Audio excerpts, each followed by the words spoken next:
Bienvenidos a Mamás Felices. Hola, Pablito, ¿cómo estás? ¿Cómo anda, señora? Bienvenida a la semana. Bueno, muy bien. ¿Vos? Muy, pero ¿Has muy descansado bien. el fin de semana? Bueno, un forma de poco. decir porque estuvo Lollapalooza en Ay, Argentina. sí. ¿Estuviste por allá? Sí, claro. Furor, ¿eh? La gente cómo baila, está prendida a fuego en el Lollapalooza. Me tiene que prestar una baja espalda, porque yo ya estoy grande para eso. Mucho joven, ¿no? Fue mi sobrina que tiene 15 años.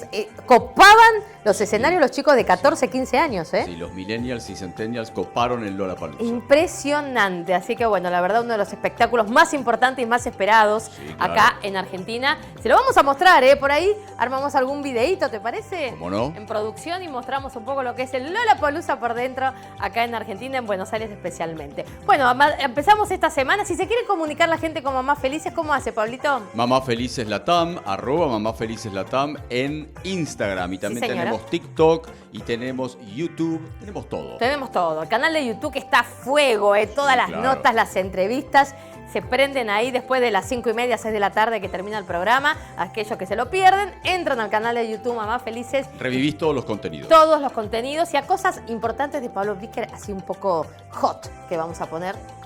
No dije nada. De Pablo Bricker en el canal de YouTube. Sin amenazas, por favor. Si te parece, arrancamos. Mira, hay un tema, uno de los temas principales que muchos portales han hecho eco esta semana, es lo que le está pasando a Alain Delon, Pablo. Sí, tremendo. A ver, vamos a compartir unas imágenes, las que estamos viendo. Bueno, una figura emblemática de estos tiempos, como es Alain Delon, con sus ya 86 años, con una vida muy bien vivida, lógicamente. Muy bien vivida. Con una enfermedad, con derrame cerebral, problemas cerebrales también, que ha ocasionado que está en un estado ya de no querer seguir más, no querer avanzar más en esta vida. Y este pedido a su propio hijo, él vive en Suiza, pidiendo la posibilidad de la eutanasia para ya, bueno, darle un punto final a su vida. Nuevamente instalándose un tema que para muchos es polémico. Es polémico, ¿no? Cuando uno tiene ese poder de decidir sobre su vida. Si hay un momento en donde uno dice, bueno, ya está, basta, hasta acá viví, y quiero pasar el tiempo que me quede de otra manera. Es un tema con muchas diferencias en gran parte del mundo. Estamos con el doctor Alejandro Anderson. Él es neurólogo, acá en Argentina, especialista, y queremos preguntarle justamente sobre esto, ¿no? El tema de la eutanasia y cuando uno llega quizás a un límite de su vida por su estado de salud, como pasa con Alain Delon. Doctor, bienvenido a Mamás Felices, ¿cómo estás? Hola, ¿qué tal? Buen día, ¿cómo les va? Muchas gracias por la invitación. Gracias. Y sí, la verdad que el tema del fin de la vida es algo que está en discusión, que está en evolución, porque las cosas cambiaron. Es como que la tecnología ahora casi que no te deja morir de manera natural, si es una manera o un título que uno le podría poner. La imagen es la de tantos pacientes internados en terapias intensivas y sostenidos por equipos de asistencia mecánica respiratoria y por los medicamentos que además mantienen la presión arterial y estimulan el corazón para que siga bombeando. Gran parte de esos pacientes habrían terminado su vida hace rato de no ser por la tecnología. Pero claro, gracias a la tecnología también mucha gente se salva. Entonces a veces es difícil el equilibrio. No quiero decir con esto que la tecnología sea mala, al contrario, a mí me encanta. Pero simplemente quiero decir que es como que uno se tiene que ir replanteando cómo lograr, bueno, tener una muerte digna y darle libertad a la gente entre todo este universo que se abre de términos que pueden ser, además de la muerte digna, la eutanasia y el suicidio asistido, temas de discusión en todos los países del planeta. Bien, imagino que sí leyó el artículo que planteaba justamente en el caso de Alain Delon, a quien le pide su propio hijo ya que tome cartas en el asunto con esta situación, y uno se pone a pensar en un personaje tan emblemático, de tanta historia, de tanta trayectoria en el mundo, llegar a una edad y uno dice, bueno, entonces uno imagina, ¿no? Pasado los 80 o casi los 90 años, tomar una decisión como esta, independientemente de su estado de salud. ¿Qué opinión te referencia a vos, Alejandro? A mí me parece que los sistemas legales tienen que evolucionar en el sentido de dar prioridad a la libertad del individuo. Y entonces yo creo que está bien que cada uno tenga esa libertad de elección. Quiero decir con esto que, digamos, estas diferentes formas que uno podría llegar a elegir, si querés decirlo así, de morir, con sus diferencias, ¿no es cierto? Son las tres que te nombraba antes, sí. No son de ninguna manera obligatorias, pero yo creo que la gente debería tener el derecho de poder elegirlas si lo cree conveniente para ellos. Es decir, uno cuando elige la vida que uno quiere transitar, los años como uno los quiere vivir, que uno siempre dice, bueno, uno tiene la libertad de vivir como uno quiere, ¿no? Más allá de que a veces uno vive como puede, también uno tiene que tener esa libertad para elegir su propia muerte. ¿Podríamos definirlo así? Sí, yo creo que sí. Yo creo que la libertad es un término muy importante que hay que tenerlo siempre en cuenta cuando uno discute temas, a legislar.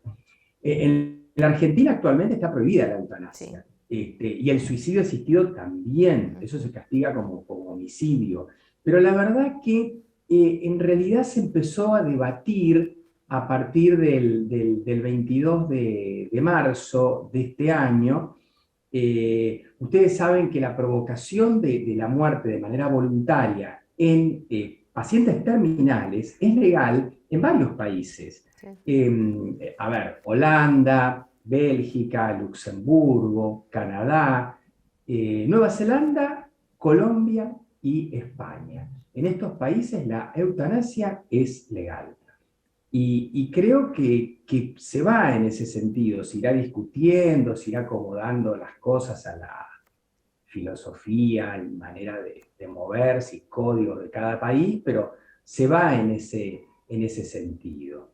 Y son términos que es importante de ir transmitiéndoselos a la gente para que aprenda, y justamente esto que están haciendo ustedes, bueno, digamos, arrancando y tomando un poco como excusa esta nota de Alain Delon, creo que está muy bueno para ejercer una especie de docencia entre la gente para que ese tema de vueltas. Me sorprendió mucho, y con esto viene esta pregunta, si uno por ahí, teniendo en cuenta lo de la eutanasia, uno hasta puede elegir la fecha y hora donde morir, cuándo morir. Entonces, de esa manera, uno poder hasta mismo preparar ese tiempo que uno sabe que le queda, porque uno elige ese tiempo.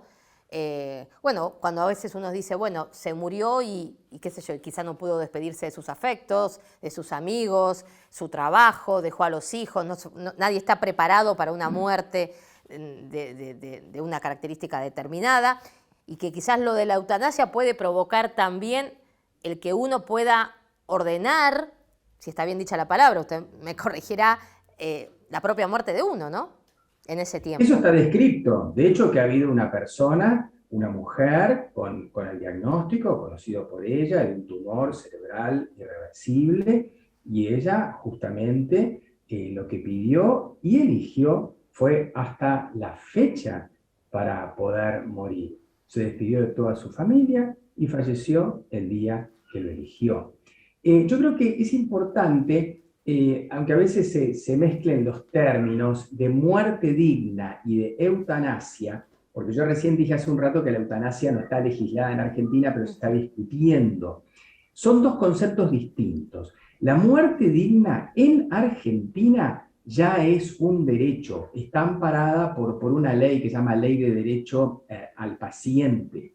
Y eso tiene que ver con rechazar el encarnizamiento terapéutico. O sea, cuando el paciente tiene una enfermedad terminal, puede rechazar procedimientos quirúrgicos, de reanimación artificial, o puede pedir el retiro de todas las medidas de soporte vital cuando son exageradas o desproporcionadas al cuadro. Incluso hasta puede rechazar la hidratación o la alimentación por vía artificial. Así que muerte digna no es hacer morir, es permitir morir. Eso es la muerte digna. Y acuérdense, es evitar el encarnizamiento terapéutico. Ahora, a diferencia de la muerte digna, porque acá ya volvemos a lo de Alain Delon, la eutanasia es la provocación de la muerte de un paciente que lo requiere y el paciente pide la administración de determinados fármacos o tóxicos en dosis letales. Eso es la eutanasia, es bien diferente. Claro, está bueno tener esa diferencia. Y esa es la próxima pregunta. ¿Qué características tenía la eutanasia? Que es un poco lo que estás respondiendo, digamos. Uno a partir de que en estos países, como vos mencionaste, que es legítimo, uno la ponga en práctica, ¿cómo va transitando ese paciente esta situación hasta llegar al desenlace? Claro, pues en la eutanasia es como que el paciente lo pide, pero hay un profesional sanitario que es finalmente el que provoca la muerte de la persona que lo pide. Ahora, después esto se mezcla en muchos términos. El suicidio asistido es la propia persona la que desea morir y la que pone fin a su vida, ingiriendo obviamente un producto tóxico o un producto de estos que te pueden dar sueño, pero una dosis letal. Y simplemente acá los médicos le dispensan el medicamento o le explican al paciente que es el que se lo autoadministra. Eso es suicidio asistido, es una pequeña diferencia con lo que tiene que ver con la palabra eutanasia. Bien. Acá en Argentina, la posibilidad de que sea un debate abierto en el próximo tiempo, ¿cómo lo ves? ¿Lo ves como algo posible o es un país que todavía va a llevar varios años para debatir el tema de la eutanasia, sí o no? Además atravesado por lo religioso, ¿no? Además. Bueno, sí, por supuesto, pero yo creo que, bueno, el debate, más allá de que lo permitan o no lo permitan, si uno lo empieza a conversar en los medios de comunicación, la gente lo va a hablar mucho más. Claro. Después, cómo se maneja eso a nivel legislativo, no lo desconozco. Pero uno tiene que enseñar todas estas posibilidades, todos estos términos que nosotros hemos conversado recién. Claro, porque uno plantea mucho la cuestión de salud, de cómo uno llega al fin de sus días con una enfermedad terminal. Bueno, hace poco pasó un episodio muy particular con Gerardo Rossini acá en Argentina, donde la persona es un conductor de la televisión argentina que falleció, pero después de tener su pronóstico de una enfermedad terminal, tomó como esa decisión. Por eso yo te preguntaba antes, ¿no? Sabiendo uno el tiempo que le queda de vida, uno puede organizar como su desenlace de alguna forma, ¿no es cierto? Y bueno, él tuvo ese tiempo para despedirse de sus amigos, para despedirse de su familia, para armar su trabajo como quería que quedara después que él no estuviera. Entonces, por eso planteo, uno quizás en este debate de la vida y la muerte, uno no se plantea cómo va a morir, porque en algún momento aparece la situación y por ahí uno tiene algo organizado o no tiene nada organizado. Pero si uno pone fecha a su muerte, creo que entramos en un paradigma de ponernos también a producir nuestro propio final, ¿no? Sí, por supuesto. Después, que el tema es muy amplio, porque también entra acá la definición de muerte. Mira, yo soy neurólogo y una de las actividades que tenemos con nuestro instituto es hacer estudios en pacientes internados. Uh-huh. En pacientes internados muchas veces en institutos para pacientes crónicos. ¿Qué quiere decir esto? Estoy hablando de pacientes que están en estado vegetativo, en estado de mínima conciencia. Todos sabemos lo que es la muerte cerebral. Uh-huh. Un paciente que cardiovascularmente está funcionando, pero su cerebro no. Su cerebro tiene un trazado eléctrico absolutamente plano. Y cuando vos ves la irrigación del cerebro, tampoco encontrás ninguna pulsatividad. Sí en el resto del cuerpo. Eso, afortunadamente, ya hace muchos años se equiparó a la muerte real y por eso es que se permiten los trasplantes, se permiten tomar los órganos de cuerpos vivos en pacientes con muerte cerebral para poder transferírselos a las personas que lo necesitan. Pero hay muchas discusiones con las otras situaciones, con pacientes que están en estado vegetativo persistente, irreversible. Muchas veces en pacientes en estado de conciencia mínima, muchas veces en pacientes que tienen los síndromes de enclaustramiento, que es más que un tetrapléjico, no podés mover ni miembros superiores ni miembros inferiores, pero tampoco podés mover ningún músculo de la cara, solamente movés los músculos oculares. Yo vi un paciente así hace 1 año y medio, un paciente joven, adolescente, que tuvo una malformación vascular del tronco cerebral. La única manera que tenías de comunicarte con él era a través de un código con apertura y cierre de ojos, un signo o marcando letras en un tablero. Y lo que él preguntaba era, ¿por qué me pasa esto a mí? Y era muy complejo y muy angustiante, digamos, tratar de apoyarlo. Hay muchos cuadros neurológicos complejos por la limitación y por la sensación que tiene el paciente, y en muchos casos la familia de los pacientes son los que te plantean estos temas de los cuales estábamos hablando. Así que claro, todo eso hay que legislarlo. Y como decía Pablo recién, el tema religioso, por lo menos en países como Argentina, donde lo religioso es fuerte, es un tema complicado, ¿no?, para poner arriba de la mesa, ¿no? Porque uno plantea hasta dónde la vida uno decide o no decide su vida. Bueno, es un gran debate también, creo, desde el punto de vista religioso. Yo creo acá lo mismo que te dije al principio, la libertad del individuo. Yo creo que la libertad del individuo no debe ser opacada por ningún tipo de creencia o influencia de ninguna índole religiosa. Es el individuo el que realmente debe decidir de la manera más pura qué quiere hacer con su vida. Por supuesto que esto es difícil, pero me parece que es el objetivo. Doctor, muchas gracias, muy claro todo el resumen que nos ha hecho, pero la verdad que fue la noticia de la semana, este pedido de Alain Delon a su propio hijo de ya tomar cartas en el asunto para no vivir más en estas condiciones, que es un poco lo que el doctor explicaba, ¿no? Los casos que uno llega muy al límite, con una salud muy deteriorada, muchas veces inconsciente, muchas veces en estado vegetativo, y bueno, esos casos extremos, como si uno lo puede resolver, de qué manera. Gracias, doctor, por estar ahí en Mamás Felices. Muchas gracias. Les agradezco que terminen muy bien el día y saludos a todos ustedes. Dale. Muchas gracias, gracias. Bueno, Pablito, seguimos avanzando. Es un tema de mucho debate, ¿no? Sí, es importante aclarar y recalcar y recordar más que nada, Andy, Sí. que por más que no esté prohibida la eutanasia, acá hay muchos casos a nuestro alrededor que deciden justamente Sí, no seguir con no la seguir, vida. ¿no es Sí, cierto? no, total, es un tema, a ver, es un se tema arma que toda una red para que eso se conversa mucho por debajo, no se habla realice. tanto en los Exacto. medios, es algo que todavía es como que falta digerirlo, ¿no? Creo yo. De hecho, yo a mi alrededor tengo 2 casos de personas que dijeron hasta acá. Hasta acá. No, y aparte creo que también lo religioso en un país como Argentina, por eso también depende la coyuntura, el contexto social, cultural de cada país. Me parece que eso también en el momento de tratarlo va a pesar, y mucho, hasta donde uno tiene esa posibilidad de decir su vida, que si bien es así, es la libertad de cada uno, pero bueno, para aquella persona que comulga una religión o de las religiones principales, como en este caso de Argentina, bueno, no sería lo más correcto, por así decirlo. Por supuesto. Así que bueno, se viene un gran debate, seguramente. Bueno, en su momento también creíamos que con el tema del aborto nunca iba a llegar. El divorcio, el aborto, digo, son temas que, bueno, las sociedades van avanzando, la cabeza de los seres humanos, gracias a Dios, va avanzando. Y hablar del matrimonio igualitario y todo lo demás, ¿no? Así que la verdad creo que el tema eutanasia va a llegar a la Argentina y a muchos países de Latinoamérica para ser tratado seriamente. Acá lo adelantamos en Mamás Felices y es un tema de agenda seguramente los próximos meses. Tengo 2 propuestas para hacerle. Ah, ya. O guiamos a las pymes o nos vamos a Córdoba. Usted, como siempre, va por todo, quiere las 2. Quiero todo. Vamos a guiar a las pymes. Vamos a dar la bienvenida a Estudios Fente.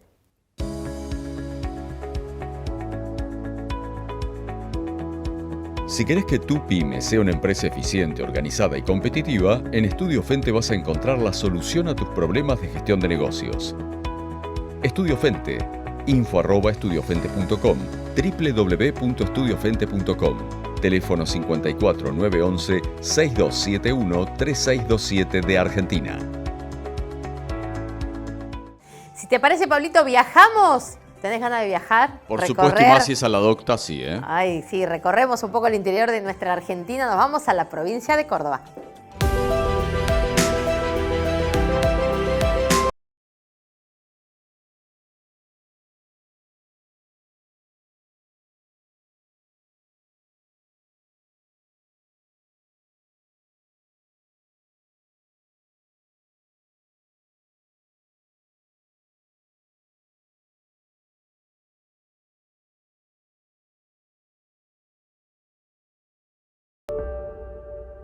Nos vamos a la pausa. Próximo bloque nos vamos a Paraguay, Pablito, ¿eh? Claro que sí, pujante Paraguay. Sí, me encanta Paraguay, así que próximo bloque para todos nuestros amigos y nuestra comunidad de mamás felices. Nota desde Paraguay. Ya volvemos. No se vayan.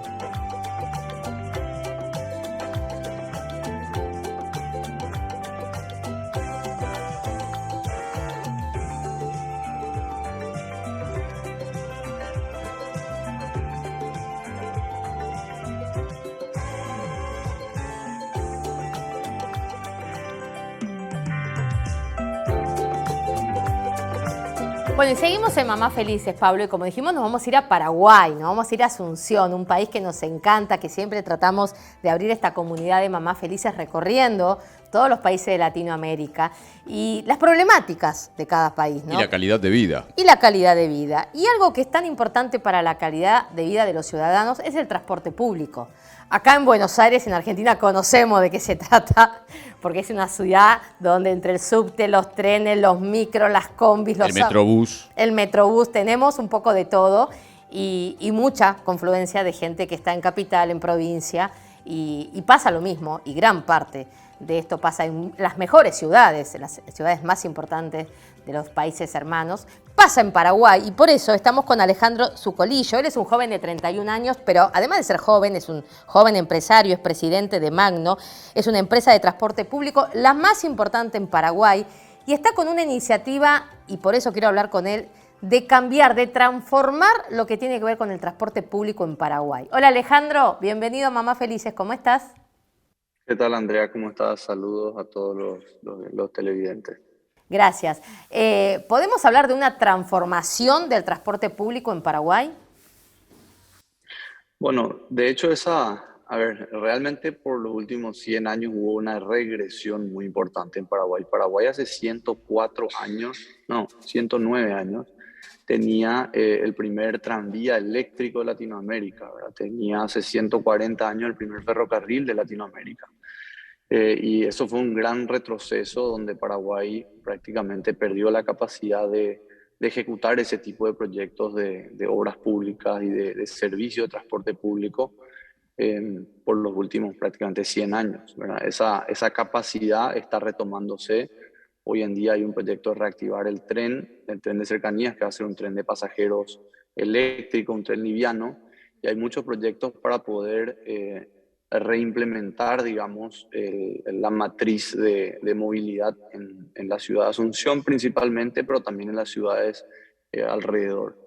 Y parte de eso es nuestra iniciativa que estamos trabajando con el gobierno y con las entidades multilaterales que serían los que apoyarían con el financiamiento para este proyecto de una renovación total de la flota del transporte público con buses 100% eléctricos.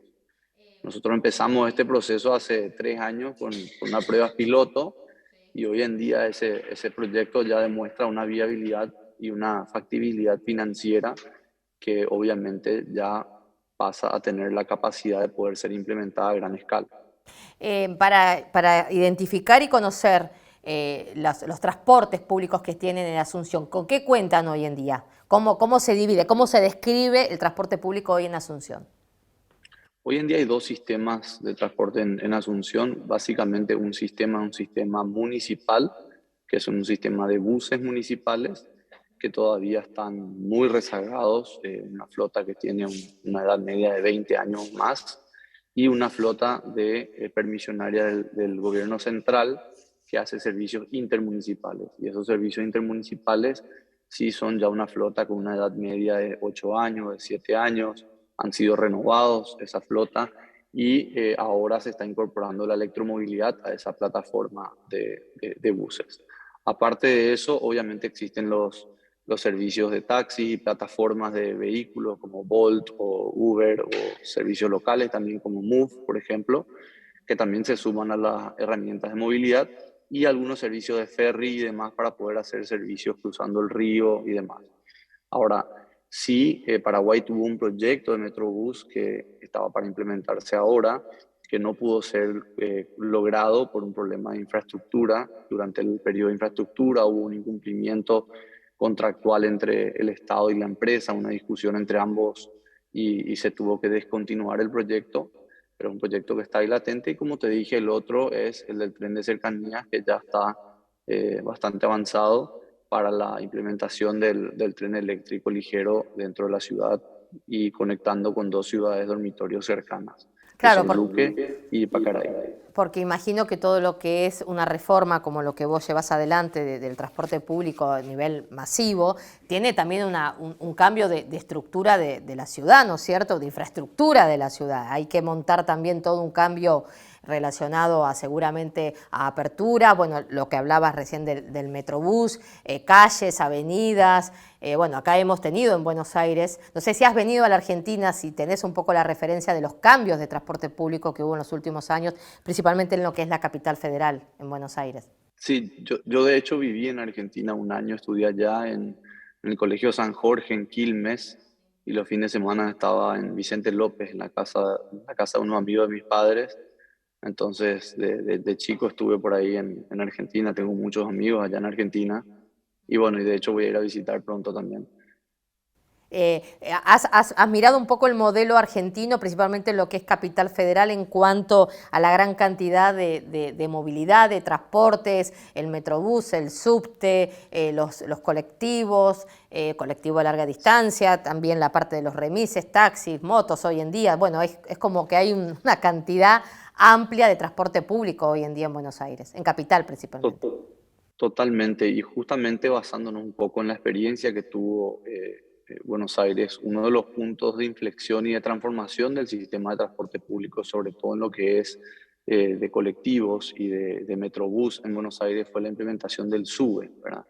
Porque la implementación del SUBE básicamente lo que hace es transparentar a toda la ciudadanía, al gobierno y a toda la sociedad civil, básicamente toda la operación del transporte público, desde la cantidad de servicios que se realizan, el cumplimiento de las frecuencias, los ingresos que tienen las empresas y por ende también cuál debería ser el precio justo del boleto que uno paga a la hora de acceder a una de las unidades. Entonces, para nosotros, ese fue uno de los grandes desafíos que encaramos hace 2 años como grupo empresarial y posteriormente como país.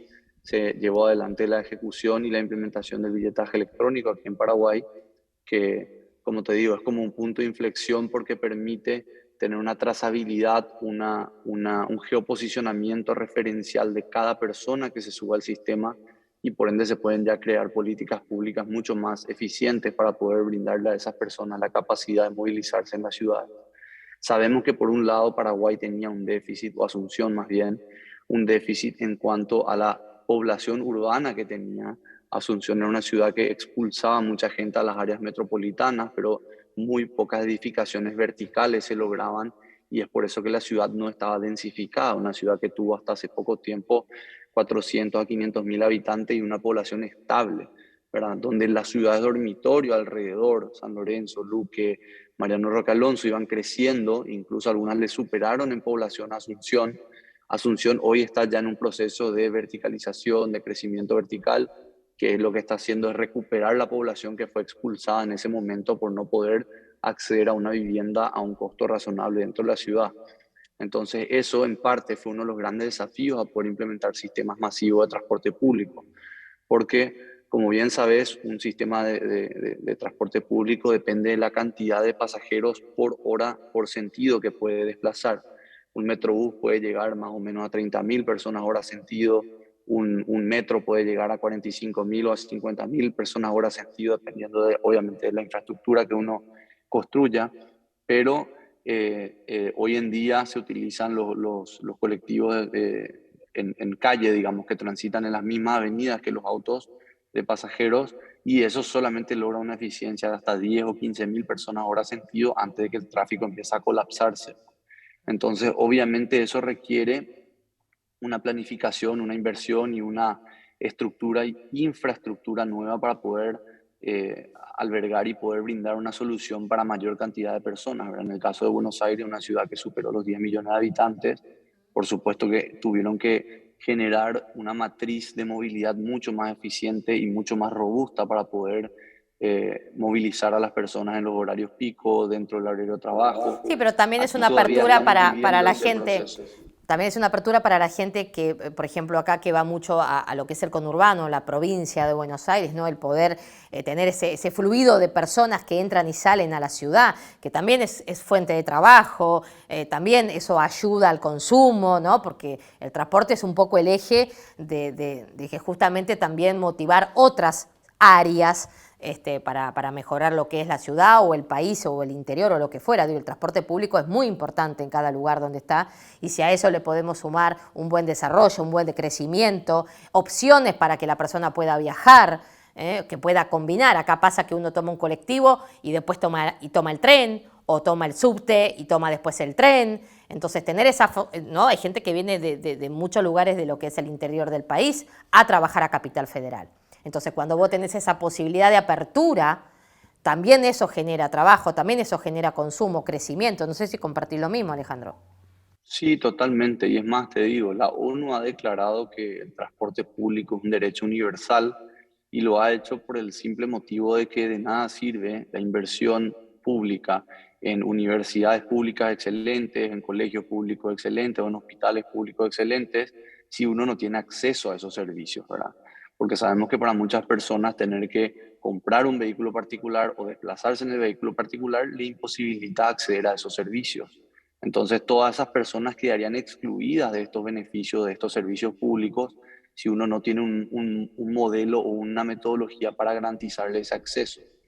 De nada sirve que la persona que vive en una villa, por ejemplo, jamás la vamos a poder sacar de ahí y reinsertar en un modelo económico que les permita el día de mañana que sus hijos vayan a un colegio, que se capaciten, que se eduquen y que puedan salir adelante, si esa persona no tiene la capacidad de llevarla a su hijo al colegio, a la escuela pública, por ejemplo. Entonces, todo termina formando parte de una red de contención y obviamente de una red que la idea es que levante a las personas y no que las mantenga, digamos, en un estado de necesidad o de imposibilidad de acceder a los servicios públicos. Uno Entonces, de... básicamente, Sí. sí, escucho. No, que uno de los temas que siempre cuando, por lo menos acá en la ciudad de Buenos Aires, empezó todo el recambio, la transformación, hay ciertas personas con capacidad diferentes o embarazadas o ancianos que también dentro de sus posibilidades transitan la ciudad y que también es importante que el transporte público mire a estas personas que muchas veces necesitan una compañía para trasladarse, las embarazadas que van con su panza, poder tener un transporte público cómodo también, aunque sean los asientos de adelante, ni hablar una persona con discapacidad diferente para poder subir a un colectivo. No sé si ustedes también están evaluando por ese lado la reforma del transporte público, ¿no? Nosotros desde el 2015, como obligatoriedad dentro de todas las renovaciones de unidades, ya está implementada la obligatoriedad de tener rampas para personas discapacitadas para poder brindarles ese servicio. También hay un área específico dentro de los buses, en el acceso de entrada hay un área para personas no videntes, para personas embarazadas o para mujeres embarazadas. Y en el centro del bus también, donde se accede con la rampa, hay un área específico reservado para personas con discapacidad de movilidad, digamos. Entonces, sí, la inclusión ha sido un componente clave dentro de la reforma. Como te digo, hemos hecho una reforma en términos de unidades, en términos de metodología de pago y de darle la herramienta para poder transparentar el servicio que se realiza y obviamente de ahí el destino de los fondos que se invierten de parte de la ciudadanía o a través del Estado, digamos. Y la idea es que esto finalmente desencadene en una nueva matriz de movilidad, ¿verdad? Dar ese acceso a los trenes, al metrobús y a los buses eléctricos. Los buses eléctricos juegan un rol muy importante en Paraguay también porque nosotros somos un exportador neto de energía limpia y renovable. Como sabrás, Paraguay tiene dos de las represas más grandes del mundo, una la comparte con Argentina y una con Brasil, ¿verdad? Que son el caso de Yacyretá con Argentina y Itaipú con Brasil. Y eso genera más o menos 5 veces la necesidad de energía que Paraguay consume como país. Por ende, nosotros somos un exportador neto de energía bruta o energía como commodity, donde la oportunidad podría ser consumir esa energía localmente, reducir la dependencia que tenemos en un material tan volátil como el combustible, que ha demostrado una volatilidad enorme ahora con la guerra de Rusia y Ucrania y otras cuestiones. y generar obviamente una plataforma de movilidad que reduzca las emisiones de carbono y de contaminantes y nos ayude también a cumplir nuestro objetivo de desarrollo sostenible como país. ¿Cómo están parados en la cuestión política, institucional, gobierno de Paraguay? ¿Cómo visualizan ustedes más allá de todo el entusiasmo y como vos mismo estás explicando, el trabajo, la estrategia que tienen ustedes como empresa para llevar adelante esta transformación? Claro, porque si no está la voluntad política... Claro, está la voluntad política, es algo que nuestros amigos paraguayos, hermanos paraguayos, van a poder empezar a visualizar en un tiempo. ¿Cómo está la cuestión política, empresarial de este tema? Sí. Yo creo que de alguna manera se fue construyendo esa voluntad política. No puedo decir que desde el inicio tuvimos un apoyo y una estrategia consensuada, digamos, porque sí hay obviamente personas muy interesadas, personas que nos han apoyado en todo el camino, pero es como que están convergiendo varios factores exógenos también, ¿verdad? Por un lado tenés el aumento considerable de los precios de los hidrocarburos, por otro lado tenés la disminución de los costos de la flota de buses eléctricos, tenés ya hoy en día una flota que ha estado operando en el mercado local y que ya tiene una trazabilidad y un conocimiento profundo de entender cuáles son los costos reales de operación de esa flota. Tenés la implementación del billetaje electrónico que, como te comenté, permite poder direccionar y poder precisar cuál es el costo real del servicio, cuál es el subsidio que tiene o no que haber dentro del sistema. Entonces hay una serie de cosas que están convergiendo y estamos llegando a un punto donde se termina haciendo, donde antes era una decisión quizás en beneficio del medio ambiente, en beneficio social, mejorar la polución sonora o la polución en general dentro de las ciudades. Hoy también ya hay una realidad económica que hace que cada bus propulsado con combustibles fósiles que entra dentro del sistema de transporte público le cuesta más caro al contribuyente a través de los subsidios de lo que le cuesta un bus eléctrico. Entonces ya ni siquiera tiene sentido económicamente la flota de buses a diésel y por eso es que obviamente esto ha pasado de ser un nivel de interés medio o como futuro, digamos, a tomar una preponderancia. Hoy estamos hablando ya de una posible incorporación de 300 buses más o menos este año y la idea sería llegar a una renovación total del parque de 3.000 buses urbanos en un periodo de como máximo 10 años, una renovación de 300 unidades anuales. Sería una inversión de más o menos $100 millones anuales, que dentro de lo que se viene hablando y dentro de lo que es, digamos, el presupuesto del Estado y de la inversión en transporte público que es necesaria, sería un presupuesto relativamente bajo y que se repaga dentro de un formato de un fideicomiso de ingresos que se genera con todos los pasajes vendidos a través del billetaje electrónico. Una porción va a repagar el valor de esa flota. Entonces, en el tiempo, el gobierno termina recuperando ese capital y lo puede disponibilizar para una posterior renovación y construir un ciclo virtuoso de renovación de flota, digamos. Perfecto. Pablo, ¿querés preguntar? Alejandro, en base a tu experiencia y a tu idoneidad, ¿cuáles son las ciudades de Latinoamérica que mejor han organizado en los últimos años el sistema de transporte urbano?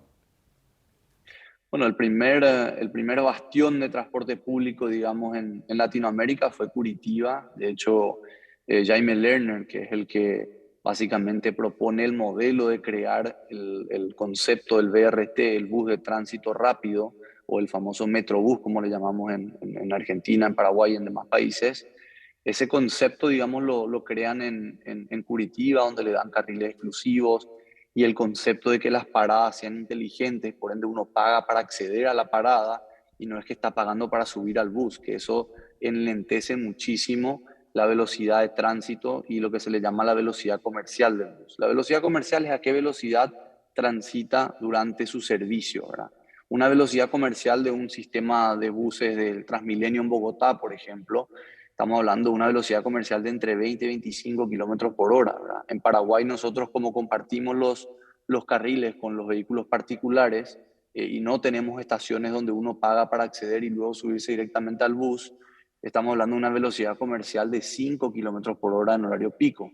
Entonces vos necesitas 4 veces la flota de lo que necesitas en Bogotá para transportar la misma cantidad de personas en horario pico, lo cual obviamente es insostenible. Es mucho mejor darle la infraestructura vial y darle la modalidad eficiente de carga y descarga de personas para que pueda movilizarse y desplazarse la flota a una velocidad similar a la de un metro, por ejemplo.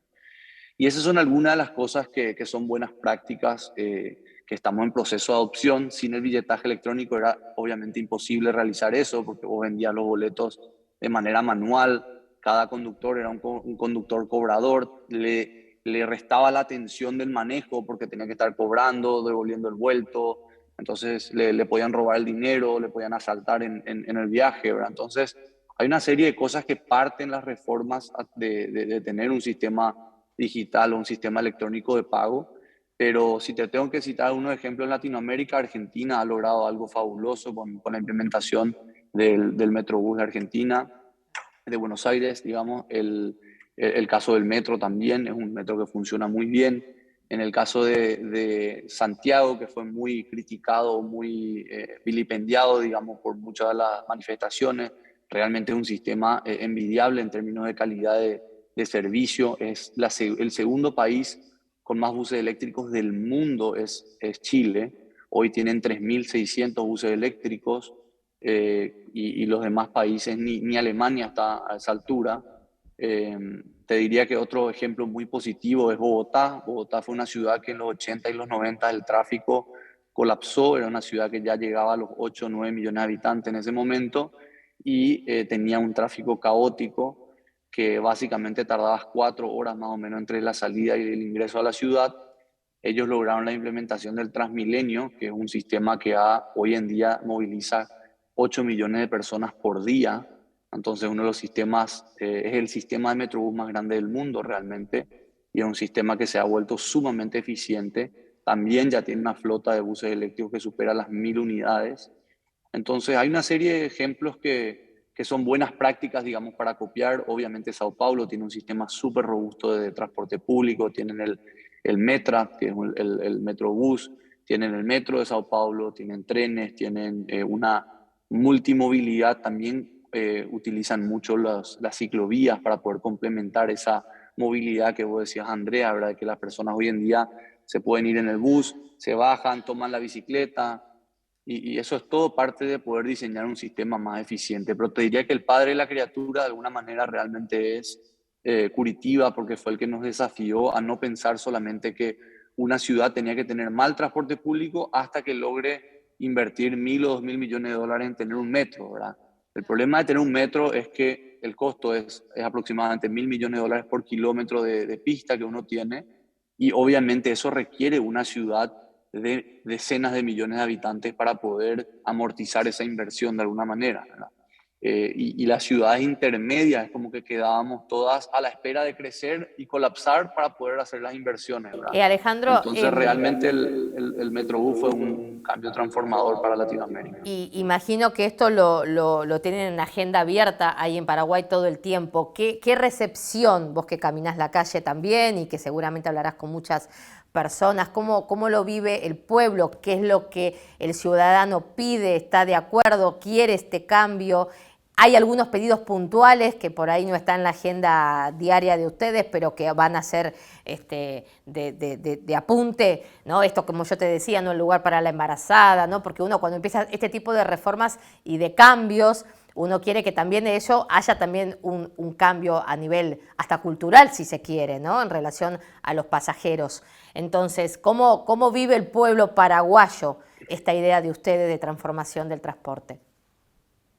Yo creo que de alguna manera hemos tenido un apoyo. Nosotros realmente entramos al sistema de transporte público hace 5 años. Este va a ser el 6.º año. Nosotros, como grupo empresarial, fuimos un grupo muy diversificado que nos dedicamos a otros rubros, al rubro automotriz, a la construcción edilicia. Tenemos un ejemplo, un edificio que yo construyo aquí detrás mío, al campo y a otros negocios financieros. Entonces, nosotros realmente entramos con el foco de cambiar el sistema porque vimos que había ya una angustia muy grande de parte de la población con no dar soluciones y que parecía que estábamos retrocediendo en el tiempo, como te comenté, ¿verdad? 100 años teniendo ferrocarriles y hoy ya no tenemos más, fue descontinuado en el 96. El tranvía eléctrico en el centro de la ciudad operó 100 años más o menos, fue descontinuado en el 99, ¿verdad? Entonces, realmente de alguna manera la población estaba sufriendo y el crecimiento de la ciudad lo hacía cada vez más agobiante, no tener una solución. Nosotros entramos con la visión de poder transformar el sector, nos hemos aliado a personas y a otros empresarios que realmente tienen la misma visión. Y bueno, estamos en este proceso de construcción, hemos recibido mensajes muy alentadores, ¿verdad? Cuando habían momentos muy críticos en los que parecía que iba a ser imposible este desafío, ¿verdad? Porque había una institucionalización ya de las malas prácticas y de otras cosas. Entonces, de alguna manera tuvimos que encontrar ese apoyo en la ciudadanía y realmente reconozco si es que tenemos algunos errores, pero de 10 personas que me hablan, 9 me dicen felicitaciones, por favor sigan, crezcan, tomen otros itinerarios, ayuden a implementar el tren, ayuden a implementar el Metrobús, ayuden a implementar las nuevas soluciones necesarias, porque como país necesitamos creer en poder volver a lograr ese tipo de proyectos que lo hicimos hace 100 años, pero parece que nos olvidamos de cómo hacerlo, ¿verdad? Y aparte, bueno, sos muy joven y seguramente tenés una visión y una proyección de país, de tu país y seguramente vinculado a Latinoamérica bien distinta de hace 50 años, ¿no? De los empresarios y de los políticos de hace 50 o 100 años, ¿no? Digo, me parece que estas transformaciones y esto de estar conectados también, por eso yo te preguntaba, o Pablo te preguntaba cuáles eran tus referentes, ¿no? de países de cambio, de transformación. Yo creo que hoy, ¿no? hay que tener esta cuestión más globalizada del mundo, ¿no? Y tomar de otros países lo que nos parece interesante para esos cambios. Y a eso le sumo, Andrea, que yo creo que más que nada es tener la humildad también de saber que nosotros nacimos en una situación extremadamente privilegiada, ¿verdad? En Latinoamérica, nacer en una familia que te puede dar educación terciaria, o sea, que te pueden llevar a la universidad y te pueden pagar si tienes una universidad privada, estás hablando del 1, 2, 3, 5% de la población, ¿verdad? O sea, si naces en una posición en la que tu país te ha dado mucho más de lo que le da a la mayoría de las personas, pero de alguna manera tenés que sentir esa responsabilidad de poder devolverle algo, de poder ayudarle a acercarse a más personas, llegar a esa situación y que el día de mañana podamos estar en una situación de mayor igualdad, de mayor tranquilidad, de mayor paz social, ¿verdad? Y la única forma de garantizar la paz social es construyendo, trabajando y logrando darle oportunidades a las personas. Y el transporte público es, como te dije, para mí y para la ONU, es un medio para acceder a las oportunidades que te brinda el Estado, a las oportunidades de trabajo.